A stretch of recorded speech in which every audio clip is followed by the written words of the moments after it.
Okay, welcome everyone. This evening, before we get started with the main event, we have a couple of reminders. First, we have live captioning available tonight for our virtual and in-person audience. You'll see instructions and a QR code on your screen here. And if you have any questions about the captioning, please visit Matt in the AV booth or send a message in the chat. So a couple of upcoming events. This Thursday, the cultural placemaker Jimenez Caminos presents the Reef Line, a 7-mile underwater public sculpture park, snorkel trail, and hybrid reef. Caminos is developing this work of marine acupuncture off Miami Beach's shoreline in collaboration with the architecture firm OMA, as well as marine biologists, researchers, architects, and coastal engineers. And then on Friday, the Joint Center for Housing Studies brings together practitioners, policymakers, advocates, and researchers in a symposium to explore the evolution of how we design, fund, build, and manage social housing in New England. Okay. And so for our main event this evening, we're first, well, I guess I should introduce myself. I'm Andrew Witt. I'm the co-director of the Masters in Design Engineering program, under the auspices of which this event is being held. And we're really pleased to welcome our guest this evening, David Sheldon-Hicks, one of the founders of Territory Studio, a media design agency with offices in London, New York, LA, San Francisco, and Barcelona, and maybe some others as well. But Territory's name may be new to you, but you've definitely seen their work. They've developed essential motion graphics, screen interfaces, media experiences, and product futures for global clients like Jaguar, Nike, Audi, Marvel, Apple, Netflix, and GM. Their film work, in my mind, is particularly notable. It appears often as luminous and intricate future interfaces in films like Dune, Blade Runner 2049, numerous Marvel films, among others. And what impresses me about David's work is the work that he's doing at the intersection of production design, creative technology, and visual effects is the precision and rigor with which he relates Territory's work to larger worlds, whether real or fictional. And he takes the constraints of those worlds seriously and works with an economy and sophistication to play their implications through the designed media artifacts that he produces and that Territory produces. Those artifacts offer these kind of microcosmic maps of the worlds they inhabit, and their exacting quality elevates our expectations of the craft of world building and of creative technology. So David's vision and refined sensibility animates Territory's work, and I'm thrilled to hear his insights in this emerging mode of design and creative practice this evening. So please help me to give a warm welcome to David Sheldon-Hicks.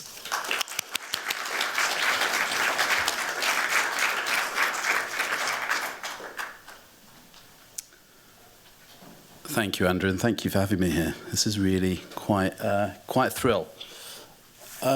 Right.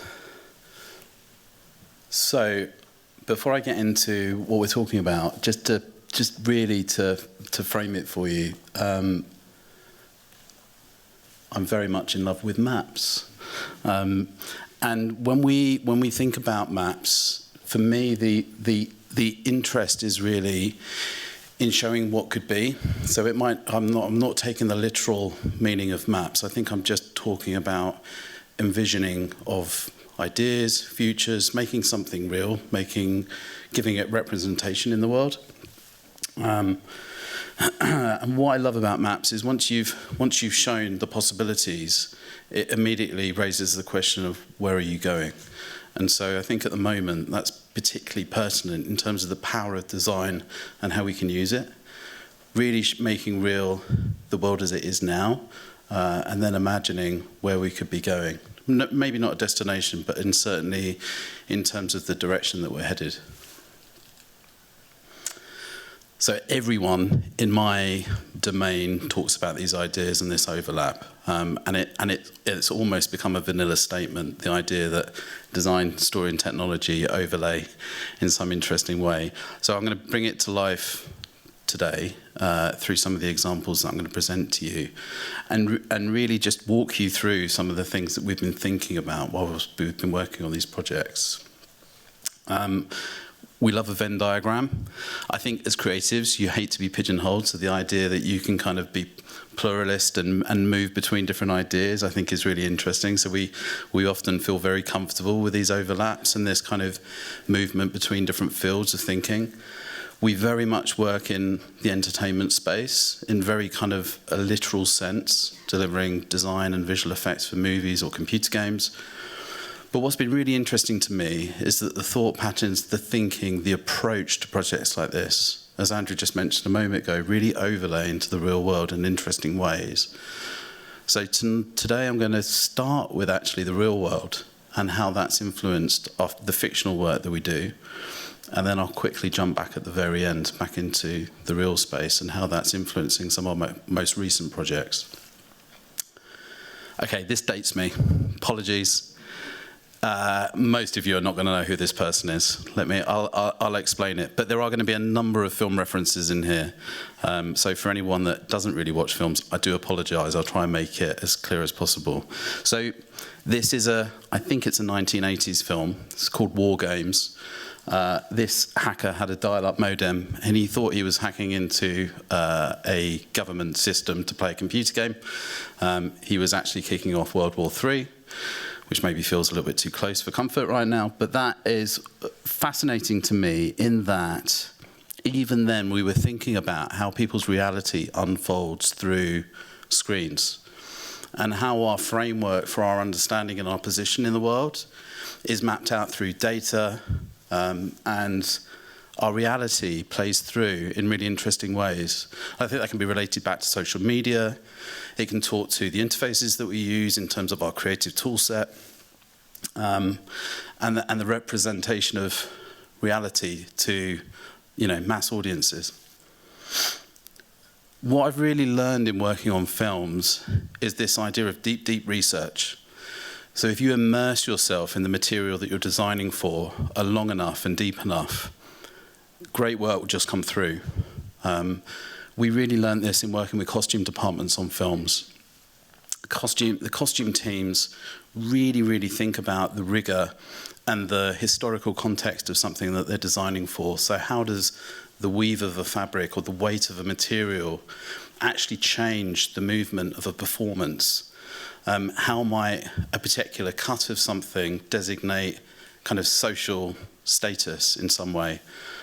They go to great lengths to understand the characters they're designing for, the worlds that they're building into, and through that deep moment of research comes really layered, intentional design work.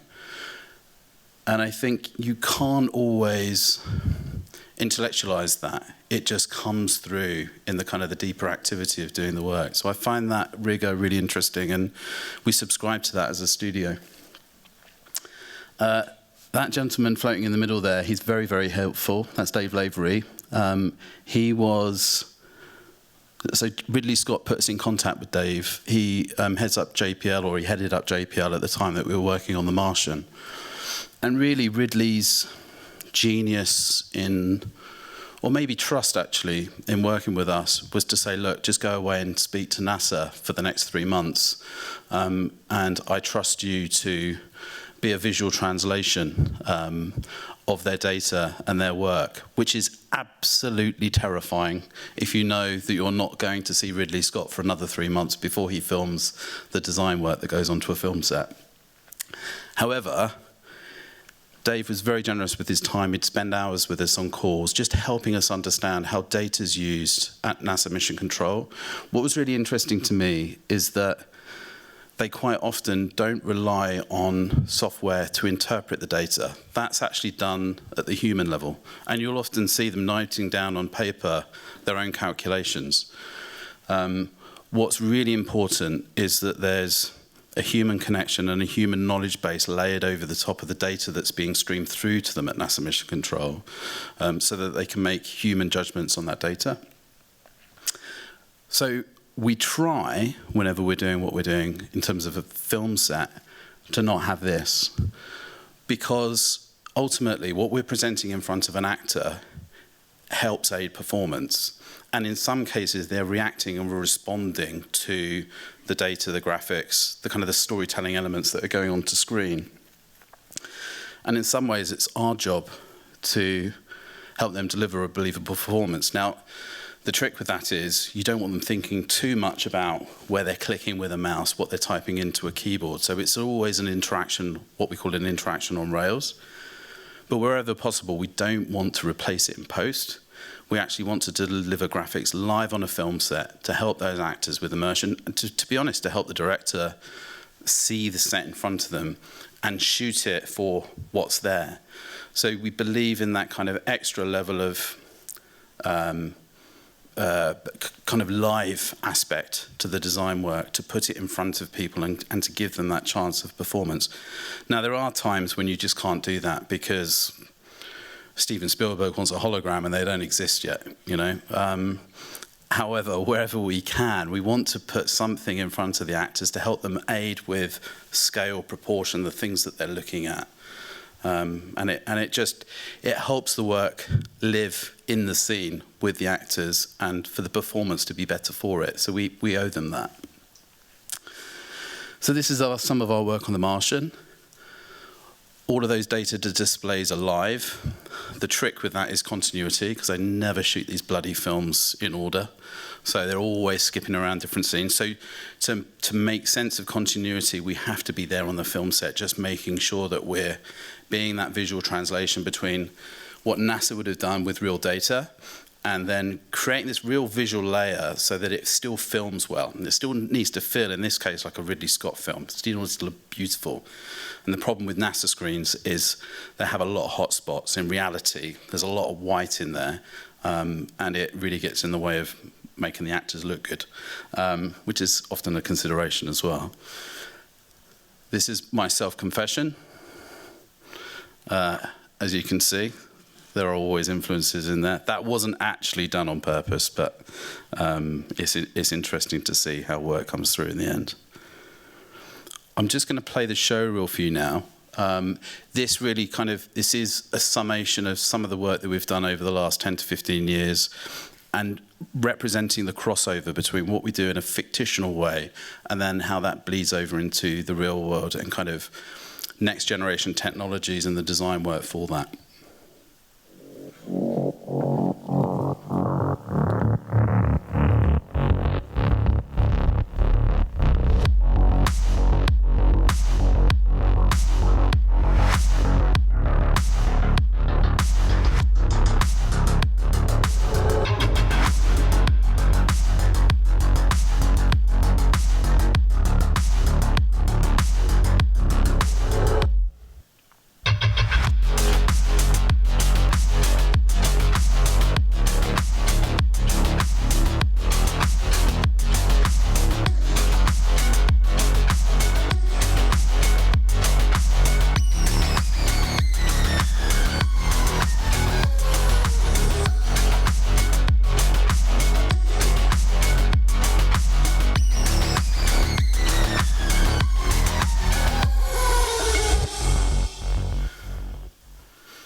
So let's get into some of the detail.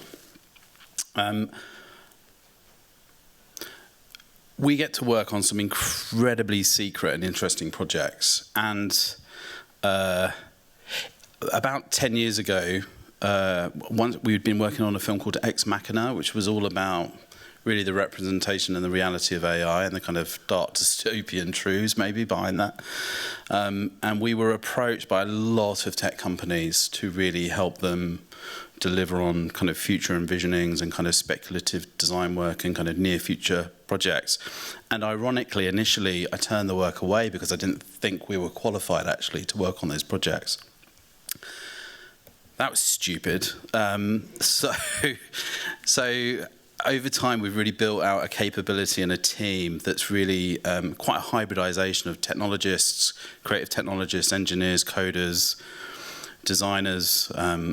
I think we've got 2 architects now that work within our studio. So we're just really interested in taking these really unusual challenges, and working with lots of different tech and engineering companies to kind of solve for different things and apply our thinking in the film world to just other challenges. So this is a project, fortunately, I can now publicly talk about. So Woven Planet are a subsidiary of Toyota. We were working with the Japan head office, and they had kind of a black box piece of technology. This is about 5 years old now, that was taking dash cam video feeds, so from every camera in a Toyota going around, well, globally, and then processing that through AI, because the parallax in the video feed essentially gives you three-dimensional data. So it's kind of a free LiDAR. So they have a free LiDAR in every single camera on a, in a car, and then they also have satellite imagery. You can overlay those two things together. You start to get a very detailed three-dimensional view of the world that then is getting also updated on a cadence.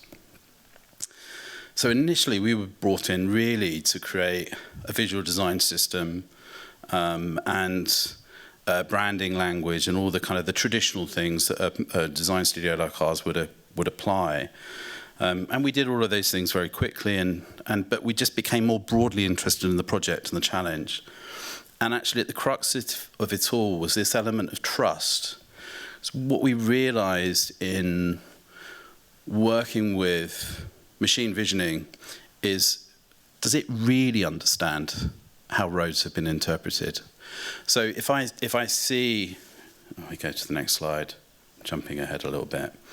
If I see the road in 3 dimensions, do I then understand the boundaries? Do I understand where traffic lights have been put? Now, actually, the system was flawless, but what we're doing is our end client on this particular platform are engineers and other kind of car OEMs who are supplying this data. It is going to become an open source high definition mapping system for autonomous driving. And with autonomous driving, you need to know that the system fully understands current road infrastructure and then how that might be changing. So if roadworks go in, how does the car interpret it, at a cloud level, at a network level? Obviously there will be onboard compute to look at things on the fly, but how do we start to just ensure that level of data is absolutely accurate? So we developed systems using WebGL, kind of pulling that kind of high definition 3D data and allowing users to filter it in ways that became useful to kind of check and authenticate the interpretation of a 3-dimensional mesh, and then essentially road boundaries, traffic lights, the utility of roads, to check that in meaningful ways and to give people confidence really to use high definition spatial mapping systems for cars that will drive us around without us touching the steering wheel. So really interesting exercise in really data authenticating and then giving an interface and a kind of a level of control to the engineers such that they could check and authenticate the robot visioning of those mapping systems and how that correlates to how a car would be autonomously driven around those roads. This is a little film just to kind of start to explain internally actually to Toyota what was going on within their own system and how that would start to surface to other companies, other engineering teams, and just some of the complexities within this. So as soon as a road is elevated but other roads go underneath, is that being fully interpreted in the right way? And also really giving a sense of the noise in the model as well. How much is, and this is really interesting as we look at LLMs more vividly now, is how much of that is being averaged. So if we have noisy data coming through, is that starting to distort the average, and are we kind of, do we still trust it? So that kind of authenticity of the data actually was, and that level of translation and storytelling that comes through from things like this really actually nicely segues into the work that we were doing on the Martian, which is kind of building out this kind of level of storytelling from the authentic level of data that's coming through and the human interpretation of that. There still needs to be a level of trust and authenticity coming through from a human editor.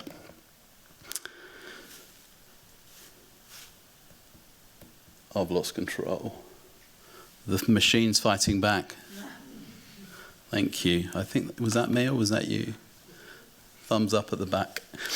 Right, Audi Actisphere. So we're still a little bit in maps, but forgive me, this is a really interesting project. So Audi came to us post-pandemic. This was their first concept car that was going to come out after everyone had been in lockdown. And it was interesting. They had this real openness to looking at spatial interfaces.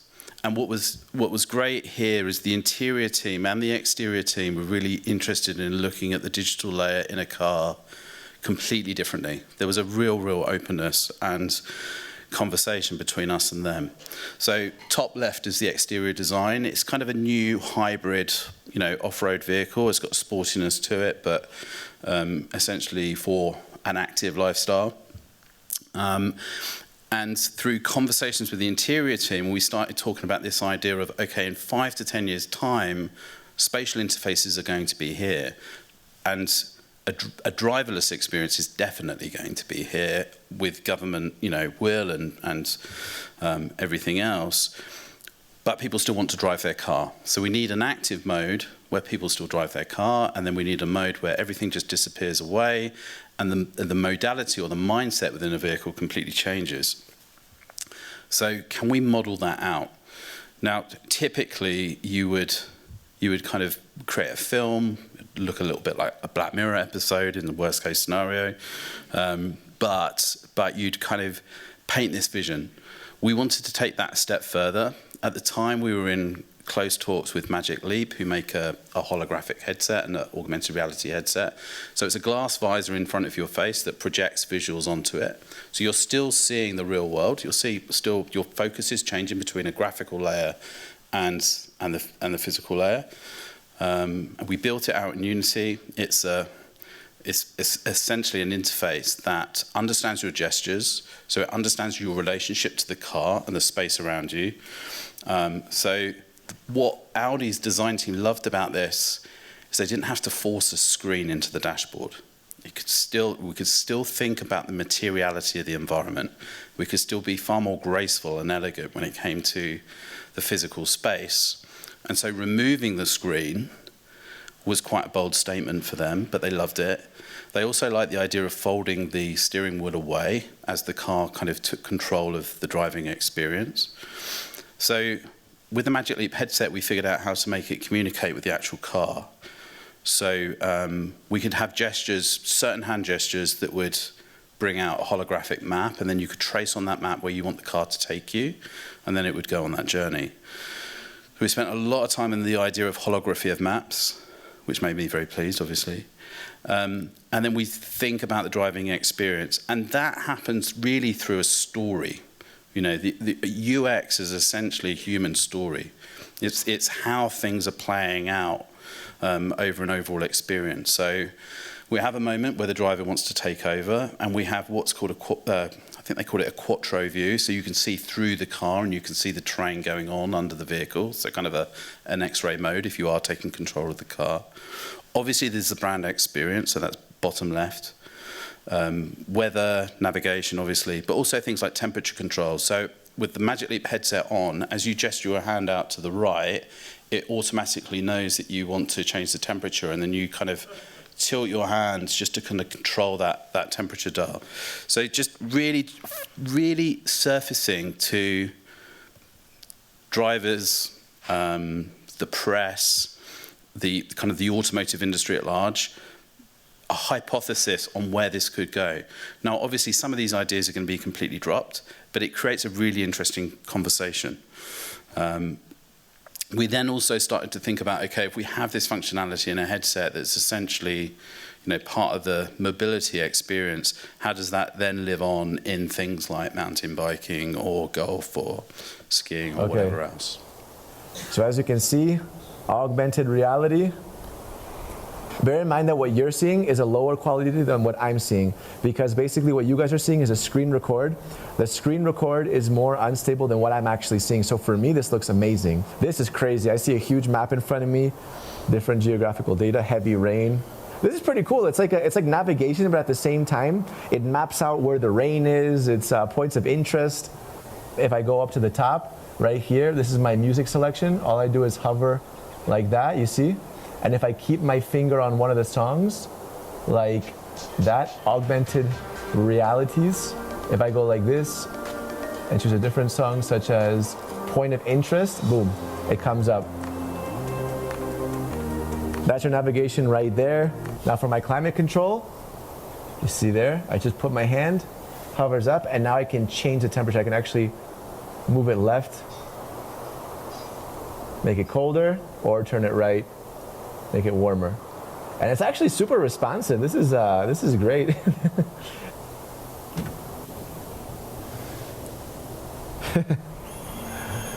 That is cool. So now the augmented reality also changes to driver mode, where I can put my hands here, I believe, and you see how now I get kind of like a gauge cluster, speedometer, tire pressure. This is cool. I never thought we'd be championed by a social media influencer, but there we are. So I'm going to keep it on the theme of maps, but I think this kind of broadly goes into design and storytelling. So a film called Hijack, there's a caveat to this story. We were 6 weeks into the project, pretty much finished, and for some unknown reason, they didn't final with this. So this is bittersweet, but we're really proud of the work, so I wanted to show it to you. And I think the kind of the design thinking that goes into this is really interesting. So a lot of people see the work that we do in films. They immediately think of us as the techie interface people, which is, you know, okay, not okay. And we always challenge that preconception. We want to find different ways into a project and just make sure that we're kind of answering the right things and asking the right questions. So we offered up some alternative views of the world, and this kind of second one in, the kind of second row, became really interesting to them. We just wanted to kind of reconsider the logic of the story. I'm not going to spoil it for you if you haven't seen Hijack, but it's an interesting movie. What we're doing with these frames is initially just finding our way in. So this was the pitch that they landed on, but they said, look, we need to understand your thinking. We think that there's something in this, but can you start to dig deeper? And it kind of goes to the research again, right? We really want to research the subject, find our way in, find the right response to a project. So we really deep dived. Initially just watching every single episode and thinking about the key story moments in the series, finding narrative logic in there. This often happens with film projects because actually the briefs are really loose. So you end up setting an internal brief for yourselves. I think that design needs a challenge. It needs something to answer. I think that's the difference between design and art sometimes, is you really kind of need that thing to push against. So sometimes we're doing that for ourselves. There was an interesting moment that actually didn't make it into the series, but was in a cut of the trailer at one point, and it's this little moment on the aeroplane where the logic and the puzzle of it all kind of is represented with a Rubik's Cube. And we thought, well, this could be an interesting way in. So again, looking at maps, but then thinking about the puzzle nature of that, and then also thinking about radar, and actually that it gives you a glimpse of positioning, but it doesn't hold there the whole time. It kind of teases you in. So there's something about radar and the representation of radar that can be more than just, you know, blinking numbers on a screen. It could just be denoted through movement and through the angle of shapes. But then there's also an intentional logic in the series. There's a puzzle element that needs to be intimated and layered in there. And we really wanted to... The three-dimensional element of terrain was very relevant to the story, and this kind of whiteness of image and ghostliness. So we were kind of tuning into a lot of different themes without being too literal. And so really the end solution just represented itself through this series of weeks of discovery and exploration. And the director and the producer, to their credit, were really open to just exploring this with us. They didn't need an answer. They just needed an interesting way into the project. So there was a framework for an approach without really having to answer it immediately. Help at the back again. Just give it a nudge. Give it a little kick. Thank you. So this is the final piece. Like I say, didn't make it into the final series, but we're really pleased with this.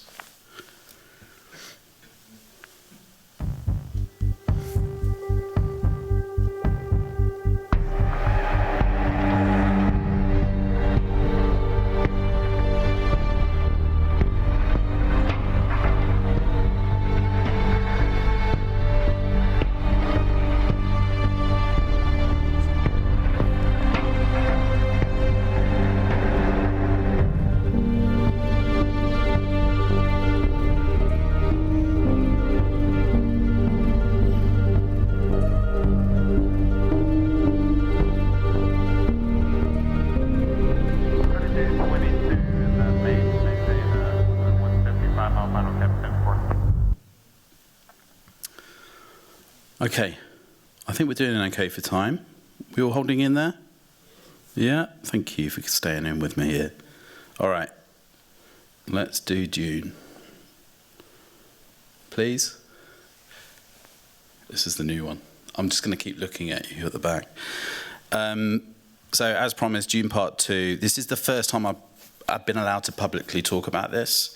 There was somewhat of an embargo on just any behind the scenes on this movie on the run up to onto the Academy Awards. It's the first time I can say we won, which is nice.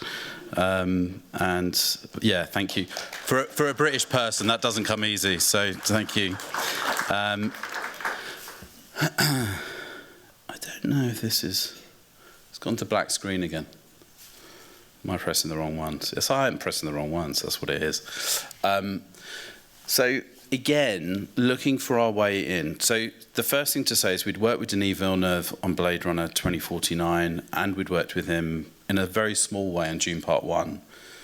This was a very serious, significant part of the storytelling in that we're looking at the invasion of a planet. For anyone that hasn't seen this movie, I don't think I'm spoiling it for you. They are definitely invading a sand planet, okay? There's good guys, there's bad guys, you'll all be okay. Now, so interfaces in these movies and any sense of AI is somewhat of a hot discussion topic for any kind of Dune nerds out there. So we had to treat this very delicately. There's law in all of this stuff, and if you tread on it, it will blow up in your face. We had to be very, very careful with this. But we did need to somehow depict language for the Harkonnen. Harkonnen, shaved heads, bad people. We don't like them. So we needed to design language. We thought that would be our way into representing data displays or informational moments within the film, and we could find our design language from that. So initially with Denis, we started just designing out a fontography and a language system, and it has to be really quite. It can't be Roman based. It can't be based on a language that we know. Although obviously there's a logic in there that needs to map to a keyboard for our kind of practical purposes. What we ended up doing is that in the first film, for the people that have watched it, there's this little assassination robot, and it typifies the design language of Patrice, the production designer, in terms of his approach to the Harkonnen, which is it's beautiful, but you can tell it's dangerous. It's not there to be anyone's friend. That thing has got a sting in it. So there's an organicness there that's in the kind of and Denis more recently spoke about this really eloquently and talking about the idea of the Harkonnen have a kind of an insectoid type shape language to their overall aesthetic. It's oily. It feels uncomfortable. So we needed that level of discomfort to come through in the design language. And often film directors talk about emotions. They talk about what they want an audience to tune into. So with somebody like James Gunn, he will, Guardians of the Galaxy, he will give you a soundtrack to the film before he's written the script. So you emotively tune into the design intent. There is logic in there, but from the first point, it's talking about the emotional level that they want the audience to tune into. And it's a great tool for designers because you're not being prescriptive, but you're giving us a way in, and you're giving us a way to be relevant to the creative work that's going on across the film. So evil, malevolent, there's a power struggle, there's a kind of, desire to manipulate. And so that needed to come through in different ways. And so our way in, again, was language. And then as we think about language, how does that start to map out in the visual language of the movie? And how can that come through in these holographic moments as they're invading the planet? And you have to remember, we're not seeing the entire film. So we are literally just seeing the segments of the movie that we're kind of allowed to see or that will be helpful and relevant, which was quite nice because it doesn't ruin the whole movie for you when you're working on it. So what we end up doing is we build out an asset. We think very spatially. Patrice had designed this entire set. So he designed the table that we're giving a suggestion of actually in some of this lighting. But essentially our piece is really, again, maps, the geek over here being very happy with that as a brief, but kind of really thinking about how does this moment, this kind of, and it's not a digital layer, but this projected element, how does it help move the narrative forward in terms of the invasion? So there's a real divide between North and South. We needed to feel as though it was a real struggle to take any part of the South. There was, so we denote that through red and white and where there's success and where there isn't success. In every single element, Denis sweated. There was real intention around, okay, we see this moment in the map, and then that cuts to this action going on the ground. So we're constantly being aware of continuity and how one thing relates to the next. But we're also not the only element in the movie. We have to consider sightlines. We have to consider that the actors and the talent are actually the main focus, and what they're saying moves elements forward. So in some ways, it's a bit like being in a jazz band. It's knowing when you take a step back, and then when you lean forward to kind of take your moment and tell your moment of the story. Or maybe you're just in support of, the drum solo. Constantly thinking about how does it look in the wide and how does it look in the close. So this is the most extreme wide that we go to. And for us as designers, there's kind of a 3-second check. The other one is the squint check. If we made this image black and white and we scaled it right down to a post stamp, would it still work? And is it still interesting? And does it hold up in terms of the amount of detail when it's in a theatre? That was always a consideration. It's more of a consideration now because some people are watching it on a phone, some people are watching it on a tablet, and some people are watching it at an IMAX. So does it hold up? And then temporarily, I'll get that word out, across time, do the shots sequence together.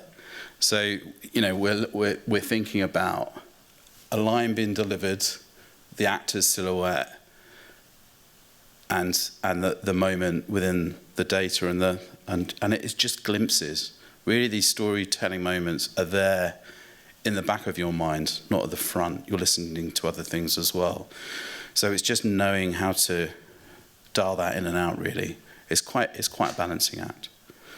I think next is the actual show reel. So rather than talking through it all, I'll show you something.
Now, I was really torn as to whether to end on Dune, because that's pretty somber. And then we go straight into questions, and God knows what's coming next. So I was going to end there, but actually I thought I'm just going to add something in at the end. So we do a lot of work with architects. I'm a frustrated architect. I would love to have been an architect, but I am not one. And we've worked with many great names. This was a project with Thomas Heatherwick in Xi'an called the Tree of Life. Xi'an's a really interesting region in that there's no, I think by their own admission, they were looking for a centerpiece. So there's a luxury retail, mixed use, residential environment. So the entire site was designed by the Heatherwick team. They created this Tree of Life, like I say, in the center. Beautiful organic shapes, and you can walk up inside it, go through this biomes, and we did some AR storytelling where families can kind of understand, the kind of the biodiversity of the region. But for Xi'an, they wanted to talk about the fact that they are at the start of the Silk Road, kind of the cultural relevance within China region more broadly, and give them a landmark, like a center point, like I say, something, a gesture to kind of draw people towards as a center point, even though it is within kind of a luxury retail mode. So it's very visible, surrounded by high rise, but there's these incredible organic forms. We thought, well, it'd be beautiful to project onto this with your blessing, please, Thomas. But incredibly complex shapes. And I think this is probably one of the most complex projection mapping projects we've been involved in. We were told one of the most complex projects to date. So this video is not finished. That's why I was a little bit, do I show it, do I not show it? It's still being edited. But I just want to show you, so the success of this project has been quite phenomenal. There was meant to only be a live show for 2 nights, one for 400,000 VIPs and then open up to the public for the second night. On the second night, 2 million people descended on the site, and it became a kind of a victim of its own success. After 2 weeks, 11 million people had visited, so they had to keep it. So the power of kind of social media sharing has been quite surprising, and I don't think anyone's been ready for it. I think the fact that digital art and architecture and spatial design coming together in really interesting ways is still not fully explored. I think it's a really exciting and interesting area. We got to work with an orchestra, we got to work with live performance and drones. I mean, they kind of, for the opening night, they really threw everything at it. Now it's becoming program content. So how can we evolve that storytelling over the seasons and look at other things? So I thought I'd just drop this in at the end.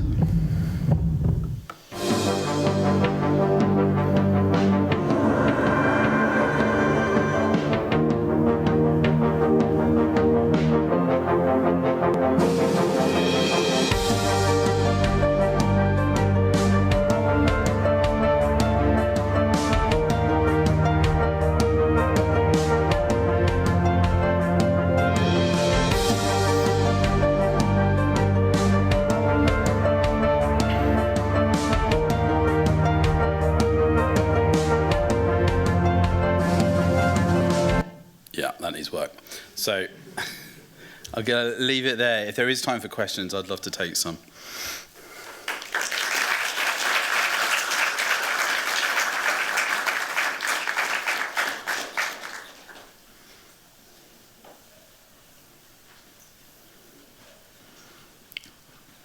There's a question at the back by the looks of it. Thank you. How did you get, say, from adolescence to where you are now, professionally, academically? You mentioned you're interested in maps. I assume there are other things. Yeah. So I think the studio, we set up the studio really on the kind of the left brain, right brain balance. For me as an individual, I studied maths, physics, art and photography at kind of at school level. So the studio is now built on this need to leave a legacy for people that both love logic, science, engineering, but also want to apply creative thinking in the same space.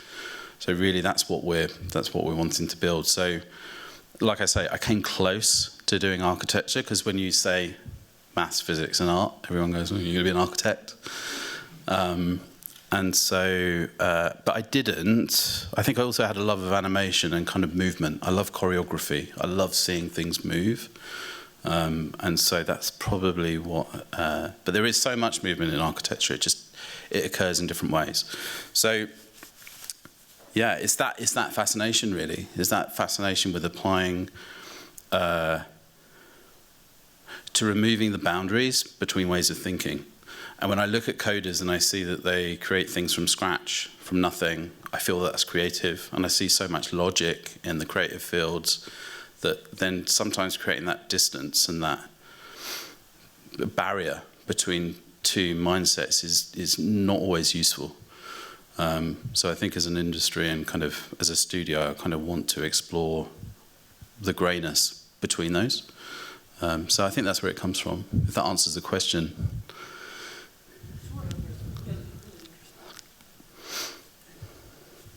Thanks. First of all, the driving navigation systems that you showed, how does that connect, if it does, with existing aviation navigation systems? Which, I wonder, did you learn from that, or is it sort of two different worlds? And the other question is, when I watched the invasion scene, I found myself thinking of that, horrible collateral damage video from WikiLeaks. Was that anything that was in your mind, when you did that piece of it? I don't think so. Thank you. But you never know. You never know what's in your brain, right? I mean, when I was showing the example between War Games and The Martian, I didn't know that it was that close. But it's interesting that there might have been a subconscious layer to that, so you could never rule those things out. I mean, possibly, probably, maybe, right? In terms of the aviation thing, we have. It's funny, films draw on aviation language quite often. Before setting up Territory, I worked with Christopher Nolan on the Dark Knight films, and his interest, when we were engineering the Batmobile, there was a lot of aviation language in that. Like pitch and roll and all of those ideas were coming through in the control systems, and actually kind of there was a lot of kind of Harrier jump jet type language going on with the what do they call it, the tumbler in those movies. So those kind of engineering crossovers definitely come through in the logic, the narrative logic of a film. But does it relate more specifically to the HMI work that we do in cars? There's some projects that I can't talk about, and it does. It does. Yeah. Does anyone have a question that won't make me break an NDA? We do. There's somebody here as well, and somebody at the back. I had a quick question about so when you are when you create new UI and you create all of these interaction patterns and you're working with actors, what is the process to get them trained to use said UI? Because I've worked in that space before, and it's always a challenge to get people to understand, so you tap on this one, but that button doesn't work, but you can tap on this one and that button does work. Yeah. And so I'm just curious about that. So it's fascinating. I mean, I could talk about this for hours. We put a rod down our back with all the Iron Man films, because as soon as all the actors saw Robert Downey Jr. throwing his arms around and everything just kind of magically happening, they thought that that's how it worked. And actually, Robert is very good about thinking about the orchestration of that and how one arm movement will motivate something outside, and it kind of explodes out. On a movie called Swan Song that we did for Apple TV, we actually did 3D printed scale mock-ups of where the augmented reality would sit, just to give them a sense of how far away, what are they pointing at, where are they looking at different moments in the scene, just to give them that visual aid. I'll try and truncate the story. I think it was The Dark Knight, I was on the film set getting the Batmobile ready, and they have a version called the Buck, which is basically the Batmobile without the top on, so they can get the cameras in, so you can see Christian kind of using all the controls. Christian Bale's known for being a method actor, and the interior of the film was shot at a place called Cardington Hangars, which is an old Second World War airship hangar. And then there's two of them. On the left, you've got one still with an airship in, and on the right, you have Gotham City, which was amazing. So we had the Batmobile in there in Gotham City, and Christian would have a 5-minute walk from his trailer up to the Batmobile. Anyway, I was getting ready to get all the graphics into the Batmobile and all that kind of stuff. And in the corner of my eye, I saw the first AD and the director kind of chuckling to themselves. I was thinking, just check everything's okay and check the screen's graphics. And I just suddenly heard, "Whoa, what's all this then?" And it's Christian expecting a 20-minute tutorial on all of the graphics, all of the controls. And Nolan had prepared me for this. I didn't think it was going to happen, but I ended up being the tutor on set for Batman, and he had the cowl on. I have never been so terrified and excited at the same time. And he genuinely, in character, he was going through the whole thing, and we'd rigged up, we'd pre-recorded footage so that the rear view cameras, which were meant to be mirrors, were giving him a feed. So as he moved the control, we could left and right, we could speed up, speed down. It was a real kind of mini theme park experience.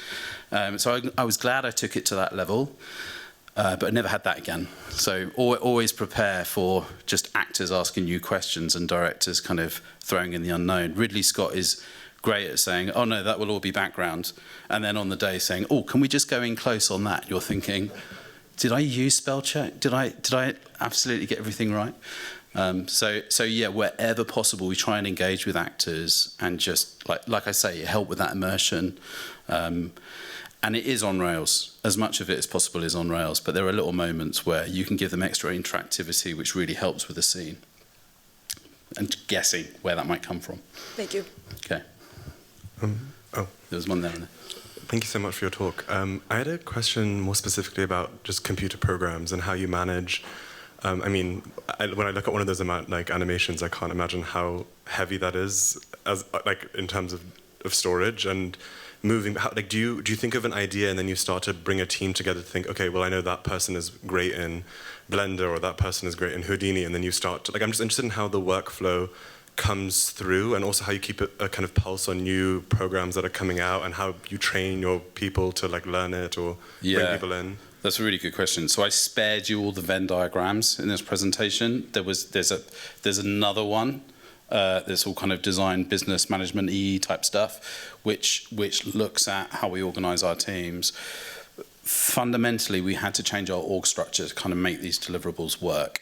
So we have 5 core creative teams, verticals, I guess we call them. And then, so what we look for, ideally, skill set wise, is somebody that has an amount of generalization, but then also deep expertise. So they can do a certain amount all themselves, but they're really great at that one thing. So we have, kind of our core skill sets. We have creative tech. We have digital, which kind of covers everything from React development, Unity, UX, UI, UX research, all that kind of deeper digital product work. And you really can't take a team that's done an experiential project like that and expect them to be able to even bid out a project that might be for film, because there's just a completely different project culture, client culture. So you have leads on every vertical that know how to bring the project successfully into the studio in the right way. But then below that, you build out hybridization of teams. So we are trying to create an overall org structure globally that gives us flexibility in terms of being as bespoke with our teams as we can be with our executions. And that's kind of getting ahead of what's coming. So you're trying to say all the time, well, I need to hire for this now, because in 2 to 3 years' time, when AI is doing this thing, we need to be here. And that's becoming increasingly hard, because the AI aspect of all of this is compressing the timelines. So we do a lot of work with Google, and I remember having a kind of very high stakeholder conversation, and we said, typically how far out do you project? And they said, well, it used to be 2 years, because on a 1-year cycle, engineers kind of get bored. It's like, well, I'm already working on that. I'm going to solve for that in the next 12 months. If you project 2 years out, it's kind of the sweet spot. If you go 3 years out, they don't believe you. So 2 years is the sweet spot. But now it's 6 months. So that's a very real challenge. It's kind of, okay, how do I flex my tech, my org, my kind of business approach to build out for projects like that? Well, my time horizon had been compressed to that sort of level. So now we're looking at kind of leapfrogging with technologies and certain other things. And just, again, it goes back to frameworks. It goes back to what's the approach that you believe in, and can you, ultimately, if you can take your partners on a discovery journey with you and go in and with that sentiment and say, well, look, we don't have all the answers, but we know this technology can do this thing, this approach can do this thing, and we'll dot join for you. It's not like it's a complete world first, but they haven't been combined in this way before. That at least gives you an amount of trust that there will be a solution at the end of it. Sorry, it's a complicated answer, but it's a really good question. Thanks so much for sharing your work.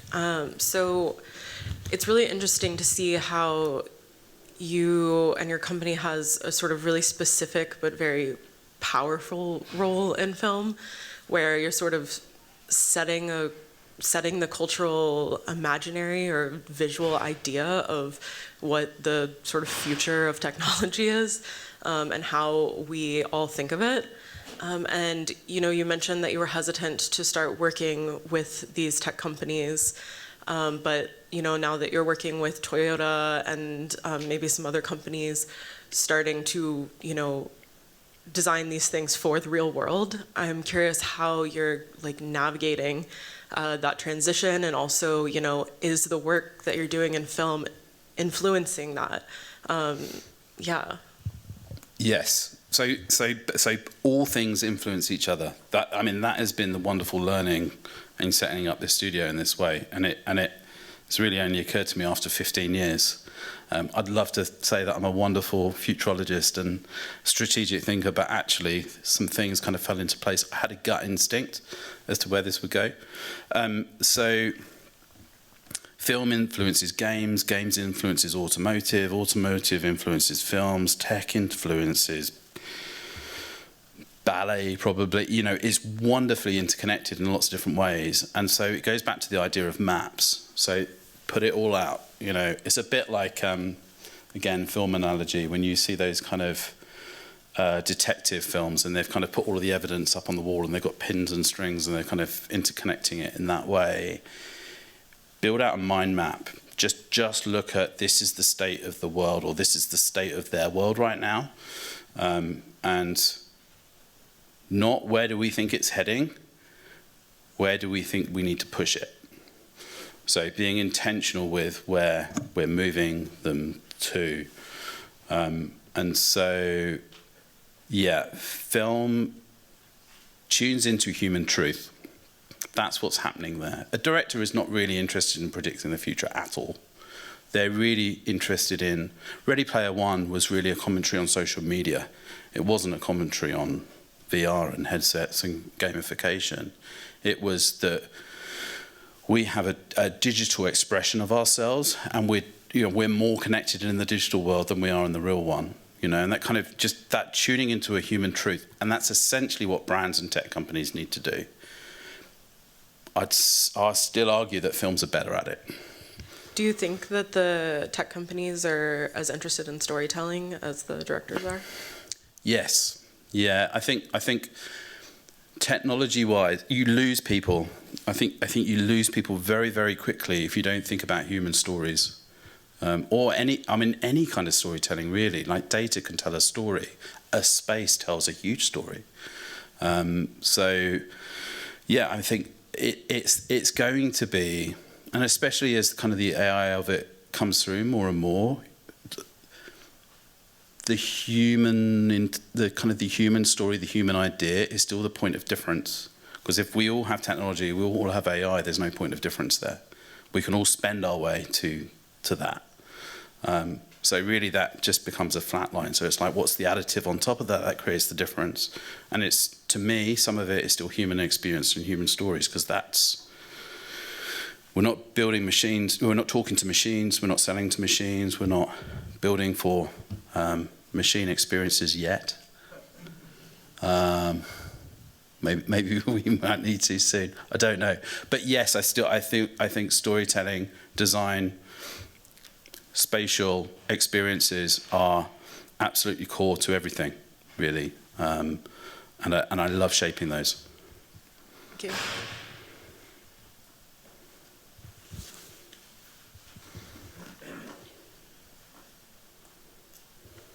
There's just one. There's another one over here. There's one over there. Thank you so much for taking the time to speak to us today.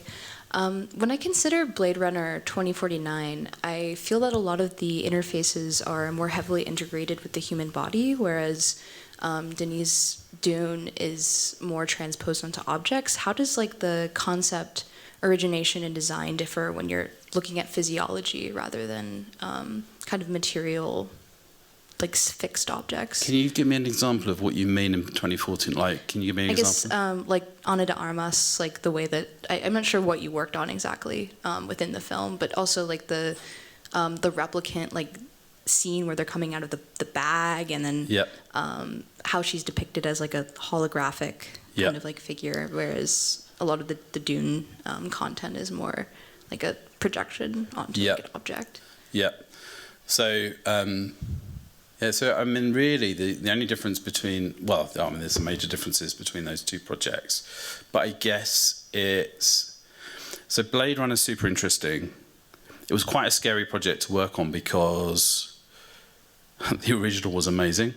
So you're treading this tightrope on, don't screw this up for the fans, of which we are one. And so, the genius of Denis on that project was really, he was engineering our approach. He wasn't engineering our end results. I could do an entire 2-hour talk on Blade Runner 2049, but I think his genius was saying, get away from the computer. This film was originally designed in the 1979, 1980s, and they were all still using Letraset. It was handcrafted, it was analog. You need to do the same. So for 5 of the 6 months we were working on Blade Runner 2049, we were analog design tools. We were drawing boards, Letraset, photography, and it was that kind of reprocessing. So at the center of all of that was this idea that replicants had become more human than humans. The humans were cold, the replicants had been programmed and had legacy to still behave more human. So that needed to come through in the technology. So I think that's tuning into what you're talking about there. Most of the technology that comes through in the Dune films is really representative of the Harkonnen. And they need to feel cold. So projected light is perfect for that. It becomes quite distant and ethereal and kind of talks to those kind of, again, the emotive notes. So we wanted real warmth to come through in the technology for the replicants and everything around them. There needed to be that humanity in it, and that aesthetically it creates that contrast. So Wayland Corp, when you do see interfaces, there's some moments. There's a car scene as Harrison kind of is fighting, and there's water everywhere. And he almost electrocuted himself because he had live water and screens on the set. That was fun. So that could have gone a different way. But the screens in there, very geometric. Again, hard lines, very distant. It's a moment, and you would miss it. But that kind of talks more to that kind of hard technology that feels kind of very man-made. But the imperfection that we all feel comfortable with, that kind of design history in something, the fact that a system has life and has been worn and maybe hasn't aged quite well, we connect with that. I think it's interesting. AI can be R2-D2, or it can be Terminator. We associate different emotional values to each of those. What do we feel comfortable with? And I think at the moment, AI asks the question of, or technology asks the question of, at the moment, what is the human experience? What's the value that we bring? If it can do all of these things, what are we doing? Which is a great question to ask, actually. If it's pulling that into focus, good, because we don't ask that enough. So yeah, sorry, that's a really fuzzy answer to a really good question. Thank you. Going to ask very, very different type of question. You show us some really exciting and very interesting complex scenes, and you talk about complex organizations, and at the same time you talk about maps, and my guess is these maps are really not stationary in time or anything like that. So my question is, as you live it yourself, were there any emergence, any aha moment or points where unexpected did happen, and what could it be? What did it happen? All the time. I mean, are you talking about in projects or are you talking about in the studio? Well, actually, I'm talking about your personal experience. Yourself, how did you experience all of that? It's really hard not to get the stereotypical answers with this question. I want to think about, because you can kind of say, that my journey is always shifting. My perspective is always shifting. I think coming from the UK and working on films sets a particular mindset. Or I never thought I could work on movies.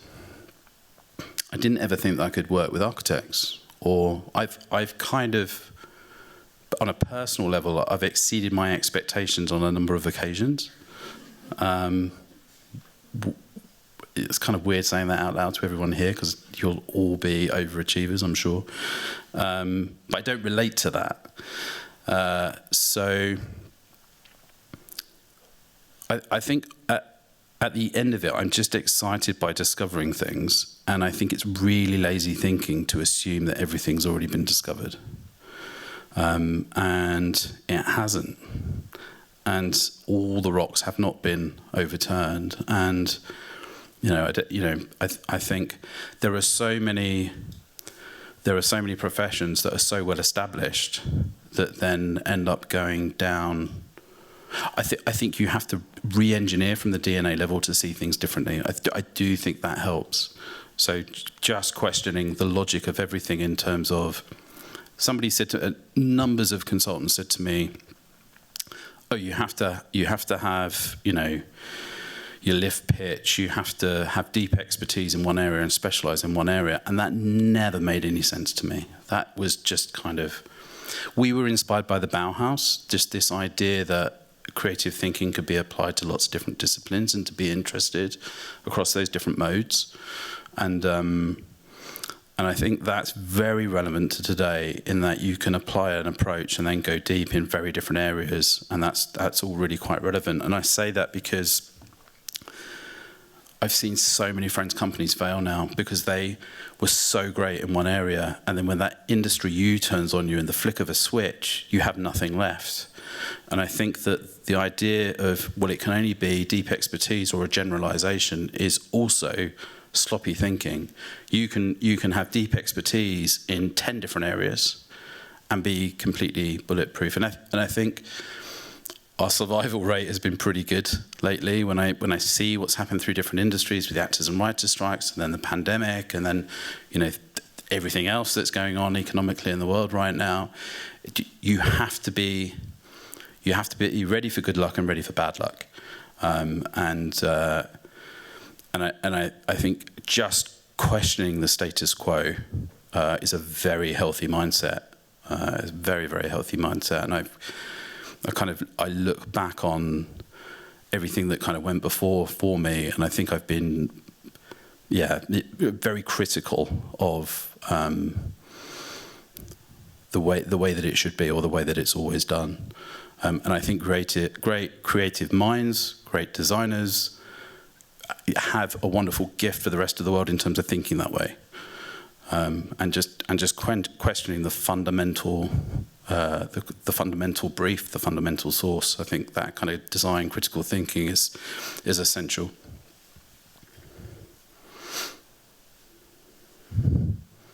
That is a good place to stop.